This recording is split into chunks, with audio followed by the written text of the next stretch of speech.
Introduction दे दीजिए। मैं captain वैभव सिंह, समाज सेवी। पिछली बार बलिया लोकसभा का प्रत्याशी था और निर्दलीय। आज सर आपने प्रेस कॉन्फ्रेंस रखी है, क्या इसमें खास है प्रेस कॉन्फ्रेंस में और किस चीज़ की विशेषताओं को लेकर की है? ये विशेषता हमारे महाआयोजन महाकुंभ की जो विशेषताएं हैं जो मैं देख के आया हूँ। मैं 2-3 बार वहाँ पे जाके और मैंने स्नान भी किया है, और वहाँ के इंतज़ाम और वहाँ के भव्य आयोजन के बारे में ये प्रेस कॉन्फ्रेंस मैंने रखा है कि मैं उस भव्य आयोजन का प्रत्यक्षदर्शी हूँ।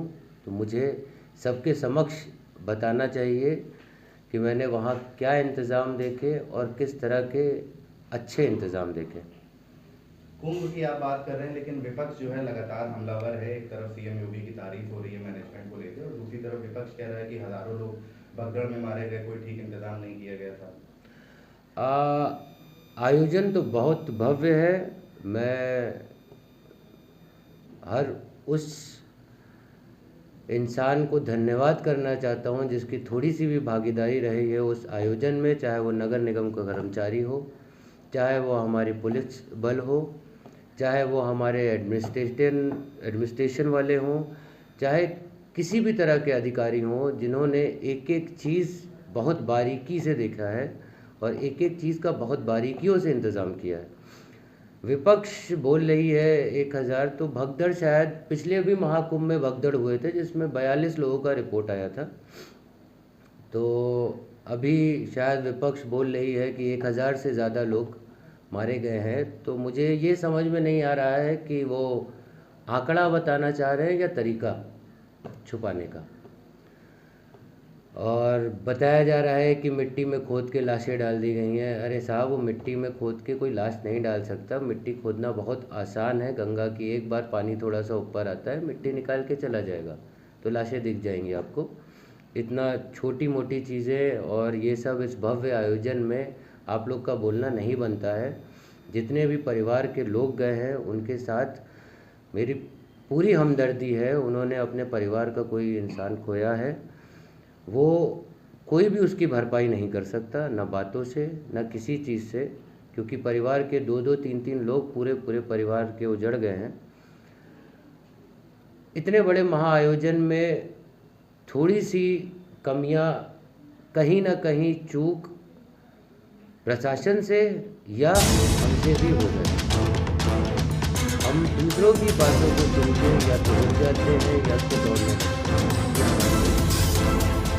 आसपास देखिए, अपना समझिए, अपने से फैसला लीजिए कि आपको देखना है या खड़े होना है या रुकना है। ये आपके ऊपर निर्भर करता है। किसी के कहने पे आप भागने लगेंगे तो वहाँ भगदड़ होगी। और वहाँ पे लोग आयोजन का नहीं, ईद का भी मज़ा लेने आए थे। तो आयोजन से ये मतलब था कि आयोजन में जब सब चीज़ अच्छी तरह हो रहा है तो कुछ मजाक या कुछ करने की कोशिश की गई होगी, जिसके चक्कर में ये भगदड़ हुआ। और उन परिवारजनों के लिए मेरे दिल में बहुत ज़्यादा हमदर्दी है और मैं ईश्वर से प्रार्थना करता हूँ कि तुम लोग को सहानुभूति अपनी तरफ से भी हो कि कम से कम वो इस दुख की घड़ी को संभाल पाए। लेकिन वहीं अगर आयोजन की बात है तो आयोजन में कोई कमी नहीं। साफ सफाई, नहाने के घाट पर्याप्त थे, हर चीज़ पर्याप्त थी। लोग वहाँ पे रुक के जो आयोजन को देखने के लिए और आयोजन का उत्साह बढ़ाने के लिए जो वो लोग रुक रहे थे, उससे हो सकता है थोड़ी बहुत कमियां रह गई हैं। लेकिन मुझे कमियां जहाँ तक मेरा है कि मुझे एक भी कमी नहीं दिखी और आयोजन भव्य था। शंकराचार्य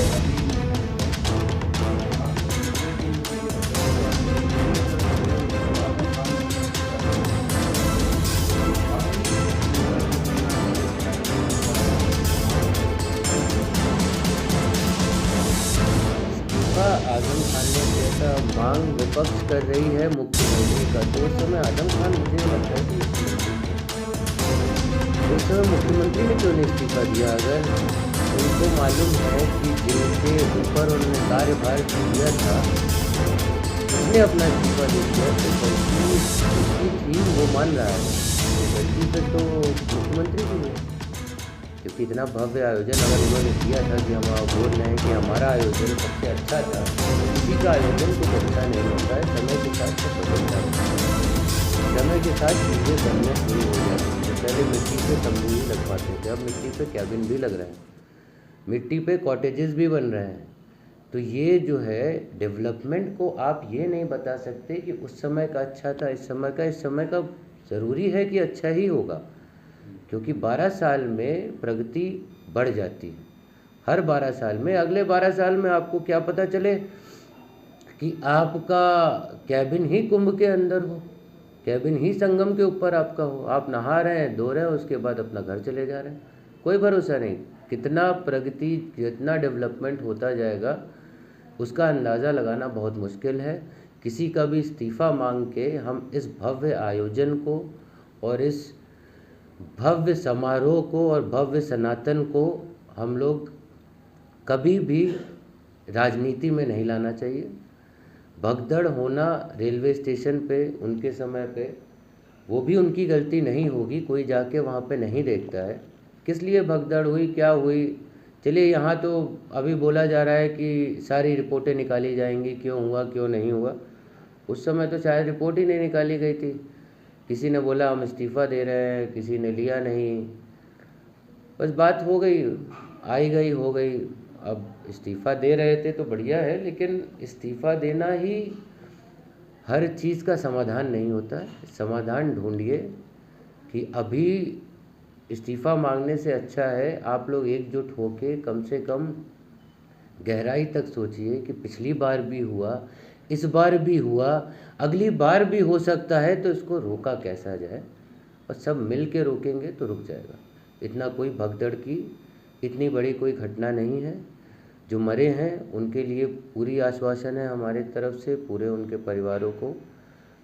बहुत दुखद था वो, लेकिन हमारे प्रशासन को मैं ये बोलना चाहूँगा कि पिछली बार भी हुआ, अभी भी हुआ, अगली बार ना हो उसके लिए कुछ कदम उठाएं एक साथ मिलके, और बाकी की राजनीति हम लोग थोड़ी देर के लिए बंद कर दें।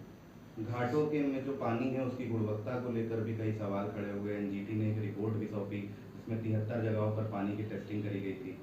तो एक संतोष वर्मा जी की रिपोर्ट मैं देख रहा था आज सुबह, एक बहुत बड़े विशेषज्ञ हैं जो पानी की टेस्टिंग करते हैं, उनके हिसाब से पानी अल्कलाइन है। अल्कलाइन मीन्स ये वो वाटर है जो हिमालय से आता है, अल्कलाइन प्योर वाटर होता है, और जिसको नहीं पता है वो वहाँ से पानी पी के भी आ जाएगा तब भी वो बीमार नहीं पड़ेगा, क्योंकि अल्कलाइन वाटर और जितने भी हैं इनकी एक बहुत अच्छी पहचान होती है कि ये पानी हमेशा अपनी चीज़ों को शुद्ध करता रहता है, और जहाँ तक भी रहा वहाँ पे गंदगी सिर्फ अगर दिखी है पानी की सतह पे तो फूल माला की है, नारियल की है, जो लोग चढ़ा रहे हैं अपनी आस्था के लिए, और जो हमेशा वहाँ पे एक सफाई के लिए एक बोट चल रही है जिसको ड्रेजर कहते हैं। वो ड्रेजर इस समय क्लीनिंग के काम आ रही है। जिनको नहीं मालूम है बताना चाह रहा हूँ कि ये ड्रेजर हमेशा मिट्टी खोदने के लिए इस्तेमाल होती है। इस समय वो पानी की सतह से गंदगी निकालने का काम कर रही है, और गंदगी नहीं है वो नारियल है, फूल माला है, आप ही लोग जाके चुनरी चढ़ा रहे हैं, उन सब का है, वो आपकी आस्था है, वो गंदगी नहीं है। बाद एक तरीके से धर्म गुरु हैं वो, सिर्फ 4 शंकराचार्य आते हैं और उनमें से एक इस तरीके का आरोप लगा रहा है, तो क्या लगता है कि ये हिंदुओं के पक्ष में था या कैसा है? जैसा कि मैंने कहा, ये भव्य आयोजन है। आयोजन होता है 400, 4000, 10,000, 40,000, 40 लाख लोगों का आयोजन होता है। यहाँ 40 करोड़ है, तो ये महा आयोजन है। तो जब आयोजनों में जीजा फूफा आ जाते हैं हमारे परिवार में, तो भव्य आयोजनों में तो ऐसे लोग आएंगे ही जिनको कुछ ना कुछ कमियां निकालनी है। वो अपना काम करते हैं, प्रशासन ने अपना काम किया है। तो कृपया करके ये जो जीजा फूफा टाइप के लोग हैं उन पे हम लोग शादियों में ध्यान नहीं दिया करते हैं। नहीं तो वो आयोजन बेकार हो जाएगा। तो इसलिए मैं भी कहना चाहूँगा कि उनका काम है जो उन्होंने अपना धर्म गुरु बने हैं या शंकराचार्य बने हैं, उनका काम है दिलासा देना, उनका काम है आश्वासन देना, उनका काम है जन और जनप्रतिनिधियों के साथ खड़ा होना। वो ये सब बातें करके किसी का इस्तीफ़ा मांग के अपना दर्जा नीचे गिरा रहे हैं, उससे उनका कोई लाभ नहीं होने वाला है। आखिरी सवाल रहेगा आपसे। एक सर्वे रिपोर्ट के मुताबिक पूरे विश्व की जो हिंदू आबादी है वो 120 करोड़ है और अभी तक कुंभ में, जबकि 6 दिन बचे हुए हैं, 55 करोड़ से ज़्यादा श्रद्धालु डुबकी लगा चुके हैं। यानी कि कुल मिलाकर के लगभग 45% पूरे विश्व के हिंदू इस यूपी में आकर के जो आयोजन हुआ उसमें डुबके। तो क्या लगता कहेंगे सीएम योगी के लिए इस तरीके का मैनेजमेंट उन्होंने रखा है, कितने श्रद्धालु दुनिया भर से आए? ये एक अद्वितीय महाआयोजन था जिसका बीड़ा श्री हमारे योगी आदित्यनाथ जी ने उठाया था। मैं सीएम साहब को धन्यवाद करना चाहता हूँ कि इतना बड़ा आयोजन, इतने लोग एक साथ इकट्ठा करना, इससे बड़ी उपलब्धि आज तक न किसी सरकार की हुई है और न होगी। और मैं आयोजनों की ये बात करता हूँ कि छोटे मोटे आयोजन में भी इतने लोग इकट्ठा करना बहुत मुश्किल बात होती है। इन्होंने ये भव्य आयोजन किया, उसके लिए मैं उनको हार्दिक बधाई देना चाहता हूँ कि ये आयोजन उनका बिल्कुल सफलतापूर्वक हुआ और सफलतापूर्वक ही अब अंतिम चरणों में आ चुका है। और इस सफलता के लिए मैं उन्हें अपने दिल से आभार व्यक्त करता हूँ और उन्हें बधाई देना चाहता हूँ।